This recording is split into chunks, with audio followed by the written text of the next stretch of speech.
Hi friends, welcome back to my channel. അപ്പോൾ ഞാനിന്ന് വന്നിട്ടുള്ളത് അടിപൊളിയായിട്ടുള്ള മത്തങ്ങ എരിശ്ശേരിൻ്റെ റെസിപ്പി ആയിട്ടാണ്.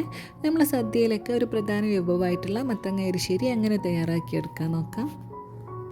അതിനായിട്ട് ഞാനിവിടെ ഒരു ചെറിയ മത്തൻ്റെ പകുതി ഭാഗം ഇതുപോലെ കട്ട് ചെയ്ത് വെച്ചിട്ടുണ്ട്.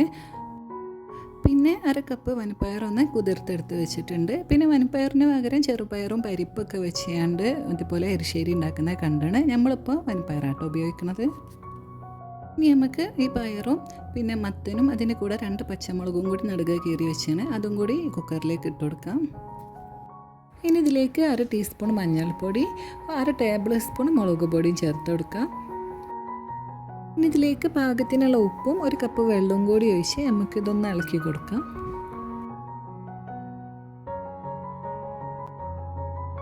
കുറച്ച് കറിവേപ്പിലയും കൂടി ഇട്ട് കൊടുത്ത് കുക്കർ അടച്ച് വെച്ചുകൊണ്ട് ഒരു 3 വിസിൽ വരുന്നവരേക്കും വേവിച്ചെടുക്കുക.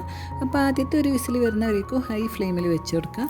അതിനുശേഷം മീഡിയം ഫ്ലെയിമിലിട്ട് 2 വിസിലും കൂടി വന്നാൽ നമുക്ക് ഫ്ലെയിം ഓഫ് ആക്കിയിട്ടാം. ഇനി ഇതിലേക്കുള്ള അരപ്പ് തയ്യാറാക്കുക. അതിനായിട്ട് മിക്സിൻ്റെ ജാറിലേക്ക് ഒരു 3/4 കപ്പ് തേങ്ങ എടുത്തിട്ടുണ്ട്. അതിലേക്ക് 1/2 ടീസ്പൂൺ ചെറിയ ജീരകവും കുറച്ച് വെള്ളവും കൂടി ചേർത്ത് നമുക്കിതൊന്ന് അരച്ചെടുക്കണം. ചെറിയ തരി ആയിട്ട് വേണം കേട്ടോ അരച്ചെടുക്കാൻ, നന്നായിട്ട് അരച്ചെടുക്കേണ്ട ആവശ്യമില്ല. അപ്പോഴേക്കും വിസിലൊക്കെ വന്ന ശേഷം കുക്കർ ഓഫാക്കിയിട്ട് അതിനുള്ളിലെ പ്രഷറൊക്കെ പോയ ശേഷം തുറന്ന് നോക്കുകയാണ്. അപ്പോൾ ഇതാ മത്തനും വൻപയറൊക്കെ പാകത്തിന് വെന്ത് വന്നിട്ടുണ്ട്. ഇനി നമുക്കിതിലെ മത്തന് മാത്രം ഒന്ന് ഉടച്ചു കൊടുക്കാം കേട്ടോ. ഇതുപോലെ ഒന്ന് ഉടച്ചെടുത്തിട്ടുണ്ട്. ഇനി നമുക്കിതിലേക്ക് നമ്മൾ അരച്ച് വെച്ചിട്ടുള്ള അരപ്പ് ഒഴിച്ചു കൊടുക്കാം. ഇനി ഇത് നന്നായിട്ടൊന്ന് മിക്സ് ആക്കി എടുക്കണം.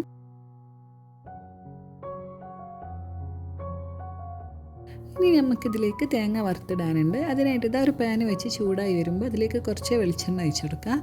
വെളിച്ചെണ്ണ ചൂടായ ശേഷം 1/2 ടീസ്പൂൺ കടുക് ഇട്ട് കൊടുക്കുകയാണ്. കടുകൊന്ന് പൊട്ടി കഴിഞ്ഞാൽ അതിലേക്ക് കുറച്ച് വറ്റൽമുളകും കുറച്ച് കറിവേപ്പിലയും കൂടി ഇട്ട് കൊടുക്കാം.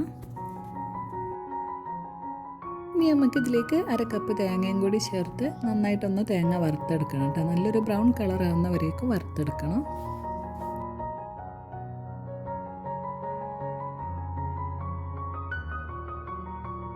അപ്പോൾ ഇതാ മീഡിയം ഫ്ലെയിമിലിട്ട് ഈ ഒരു കളറാവുന്നവരേക്കൊന്ന് വറുത്തെടുത്താണ്. ഇനി നമുക്കിത് എരിശ്ശേരിയിലേക്ക് ഇട്ട് കൊടുക്കട്ടോ. ഇനി ഇതെല്ലാം കൂടി ഒന്ന് നന്നായിട്ട് മിക്സ് ആക്കി എടുക്കണം. അപ്പോൾ ഇത്രയേ ഉള്ളൂ കേട്ടോ അടിപൊളിയായിട്ടുള്ള മത്തങ്ങ എരിശ്ശേരി റെഡിയാക്കാനായിട്ട്. അപ്പോൾ ഇതുപോലെ മത്തങ്ങ എരിശ്ശേരി ഉണ്ടാക്കി നോക്കാത്തവരാണെങ്കിൽ തീർച്ചയായിട്ടും ഒന്ന് ട്രൈ ചെയ്ത് നോക്കണ്ടി കേട്ടോ.